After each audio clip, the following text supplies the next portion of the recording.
Hey guys, in this video I'm going to show you how to increase your speed in Hytale. The first thing I want you to do is actually press the enter key on your keyboard to open up the chat menu, and then from here I want you to type in /op space self. And once you go ahead and press enter, you'll make yourself an operator in this server.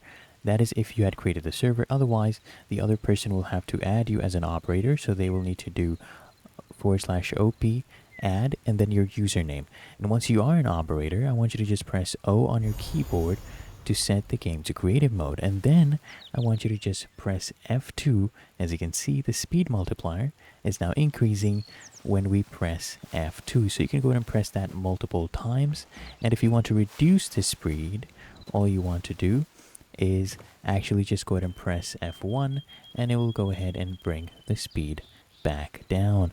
And that is how to increase or decrease your speed in Hytale. Now, if you found this helpful, make sure you smash that like button and subscribe to the channel.